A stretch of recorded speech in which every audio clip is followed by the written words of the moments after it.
Salmo 37, ensinamentos e lições práticas. Vejo que não será muito longo. Eu espero que venha te ajudar. Precisa você que seguir, procura se pautar pelas sagradas verdades.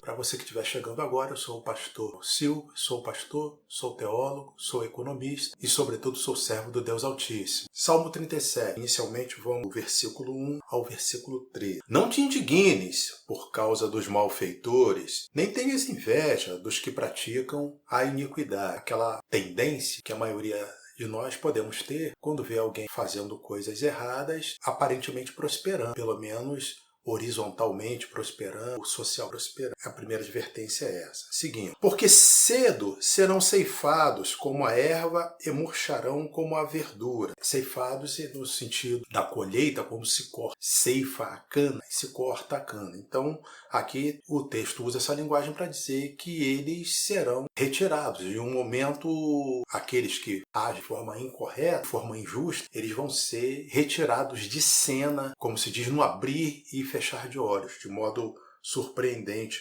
para a maioria das pessoas. Confia no Senhor e faz o bem. Habitarás na terra e verdadeiramente serás alimentado. Então esse é o princípio bíblico. Confiar no Senhor e fazer o bem. Deleita-te também no Senhor e Ele te concederá o que deseja o teu coração. As promessas da Bíblia são para as pessoas que temem ao Senhor, são para as pessoas que estão em Cristo. Então Ele te dará o que deseja o teu coração. É claro que faz concordância com aquela passagem que Jesus ensina: se vós estiverdes em mim e a minha palavra estiver em vós, pedireis o que quiseres e vos será feito. Então, mas eu pensei uma coisa, eu pedi uma coisa, eu desejava uma coisa e não aconteceu daquela maneira. Pois é, então porque não estava de acordo esse desejo do coração com o desejo que está no coração de Deus. Essas duas coisas precisam se encontrar. E aí, de fato, acontece. Versículo 5, entrega o teu caminho ao Senhor, confia nele e ele tudo fará. É parecido com aquele: buscai primeiro o reino dos céus e sua justiça e as demais coisas serão acrescentadas. O sentido é parecido com esse versículo. E ele quem? O Senhor, né?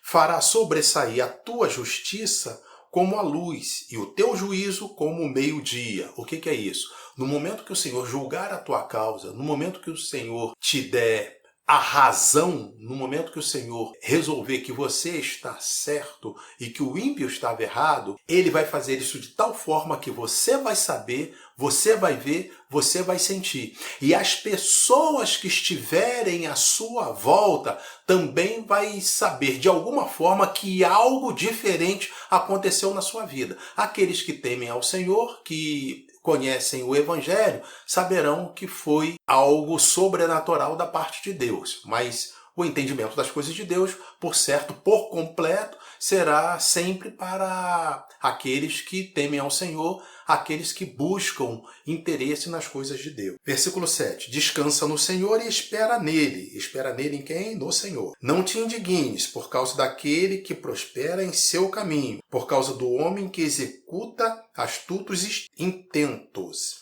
Então veja, não te indignes por causa daqueles que prosperam em seu caminho. Então, aí diz assim, a pessoa está indo bem, está prosperando e eu não tenho que ficar indignado porque vejo alguém prosperar e eu não prosperar. Não, não é só isso que está sendo dito. É em relação àquele que executa astutos intentos, ou seja, aquele que age de forma injusta, que age de forma que desagrada a Deus. Se ele aparentemente estiver prosperando, aí o texto diz para você não se indignar com eles. Ou seja, é só esperar o tempo de Deus que as coisas vão se reverter. Os céus e a terra passarão, mas as minhas palavras, diz o Senhor, não passarão. Versículo 8. Deixa a ira e abandona o furor. Não te indignes para fazer o mal. Porque todo mundo está fazendo errado, então eu vou fazer também porque é o errado que dá certo. Não, não vá nessa, é isso que esse versículo 8 está dizendo. Versículo 9. Porque os malfeitores serão desarraigados, mas aqueles que esperam no Senhor herdarão a terra. Os malfeitores, aparentemente, estão muito bem, estão muito confortáveis, e aí o texto diz que no momento serão desarraigados, ou seja, no momento deixarão de ser aquilo tudo que ele era e passarão a ser como nada. E isso é visível aos homens, tanto que estão em Cristo como que não estão. Os exemplos são muitos, tá? Mas a gente vai poupar aqui para poder andar um pouco mais rápido. Versículo 10. Pois ainda um pouco o ímpio não existirá. Olharás para o seu lugar e não aparecerá. É como a gente já adiantou. Versículo 11. Mas os mansos herdarão a terra e se deleitarão na abundância de paz. É como está nas bem-aventuranças, né? Bem-aventurados os mansos, porque herdarão a terra. Versículo 12. O ímpio maquina contra o juízo e contra ele range os dentes. O Senhor se rirá dele. O Senhor rirá de quem? Do ímpio. Pois vê que vem chegando o seu dia. O Senhor sabe que está chegando o dia do ímpio. O que é isso? E chegando o dia do ímpio prestar contas diante de Deus. Versículo 16. Vale mais o pouco que tem o justo do que as riquezas de muitos ímpios. Olha só, vale mais o almoço do arroz com ovo frito, que eu até gosto de comer de vez em quando. Um ovinho fritinho com arrozinho branco. Gosto. Já conversei com pessoas bem importantes que confessaram, puxa, eu também gosto. De vez em quando é muito saudável, desce muito bem. Pois é, mas ele diz aqui, vale mais isso do que a riqueza dos ímpios. Não é que a pobreza vale mais do que a riqueza. Atenção! Pastor Israel é economista, então vale mais a escassez do justo do que a fartura do ímpio. Porque no final das contas, quem será abençoado, quem será honrado, será o justo. E quem pode honrar, e quem pode abençoar, e quem tem a última palavra sobre o que é bênção e o que é maldição, é Deus, e Ele vai sempre julgar, Ele sempre vai retribuir a justiça dos justos, a bondade dos justos. Isso Ele sempre vai fazer. Versículo 18. O Senhor conhece os dias dos retos, e a sua herança permanecerá para sempre. Reto, herança. Ele não falou se o reto aqui se tratava de um rico ou de um pobre. Se é um reto, se é uma pessoa reta diante de Deus e aos olhos de Deus, ele tem herança a deixar. Não serão envergonhados nos dias maus, e nos dias de fome se fartarão. Ainda que pareça dias de fome, os justos se fartarão. É o que disse esse versículo 19. O 20. Mas os ímpios perecerão, e os inimigos do Senhor serão como a gordura dos cordeiros, desaparecerão e em fumaça se desfarão. Vamos agora ao versículo 25. Fui moço e agora sou velho, mas nunca vi desamparado o justo, nem a sua descendência a mendigar o pão. Se você vê alguma coisa nesse sentido aqui, saiba que não pode ser em relação ao justo. O justo nunca fica desamparado, e nem sua descendência há de mendigar o pão. Isso é promessa bíblia, mas tem que ser justo aos olhos de Deus, como está em Romanos capítulo 5. Justificados, pois, pela fé, temos paz com Deus, por nosso Senhor e Salvador Jesus Cristo. Então, justo é dessa forma. Justo é quem Deus julga que é justo. Versículo 26. Compadece-se sempre e empresta, e a sua descendência é abençoada. Aqui está falando do justo, né? Que ele sempre se compadece de quem está necessitado e empresta, e a sua descendência é abençoada. E empresta, eu acrescento aqui, empresta sem usura, né? Porque a usura é condenada na Bíblia. Versículo 27. Aparta-te do mal e faze o bem, e terás morada para sempre. Então, uma recomendação para que façamos o bem. Vamos agora ao versículo 30.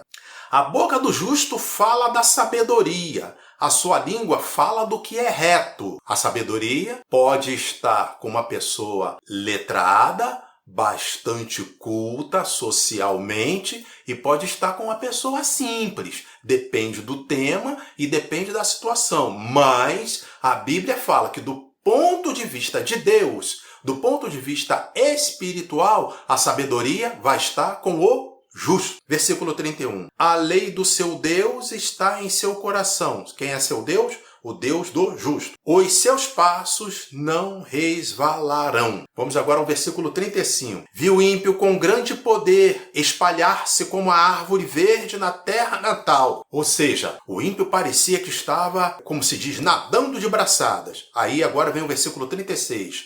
Mas passou e já não é. Procurei-o, mas não se pôde encontrar. Versículo 37. Nota o homem sincero e considera o que é reto, porque o futuro desse homem será de paz. Pode ser que momentaneamente a pessoa que é justa, a pessoa que anda em retidão, esteja passando por tribulação. Mas a promessa da Bíblia é que o futuro desse homem, desse ser humano, será de paz. 38. Quanto aos transgressores, serão a uma destruídos e as relíquias dos ímpios todas perecerão. A impiedade e o ímpio têm o momento de Deus para acabar. E tem o momento de Deus acabar e publicar para que os olhos das pessoas que estão atentas ao mover de Deus vejam que acabou e como Deus agiu para acabar. Versículo 39. Mas a salvação dos justos vem do Senhor. Ele, o Senhor, é a sua fortaleza no tempo da angústia. E o versículo 40 que encerra. E o Senhor os ajudará e os livrará. Ele os livrará dos ímpios e os salvará, porquanto confiam nele. O Senhor ajudará e livrará quem? Os justos. Então, a promessa está aqui. E os livrará dos ímpios. Independente das circunstâncias, independente dos momentos, das conjunturas, precisamos confiar em Deus e em suas promessas. Mais do que, às vezes, alguém fica esperançoso em uma profecia. Eu amo profecia e já profetizei também. E se já profetizei, provavelmente vou profetizar outras vezes. Como usar uma revelação de Deus espontânea para aquele momento em relação a coisas. Porém, o que é mais importante, os fundamentos são a palavra de Deus, as Escrituras. É sobre isso que Deus diz: os céus e a terra passarão, mas minhas palavras não hão de passar. Então são promessas de Deus que está aqui. Se você está em Cristo, se você confia em Deus, se você pratica a justiça, saiba que Deus vai te honrar, qualquer que sejam as circunstâncias agora, qualquer que seja o momento agora, porque você está atravessando, porque você está passando, e a maneira como as pessoas estão olhando para você, ou você se olhando em relação ao mundo. Vai chegar a hora de Deus, e a hora de Deus chega no momento certo, nem tarde nem cedo, chega no momento certo, o momento que Ele determina, e Deus vai fazer justiça aos seus santos. Curta, comente, compartilhe, abençoe outras pessoas com esse vídeo, e Deus abençoe você e sua casa, em nome de Jesus. Amém.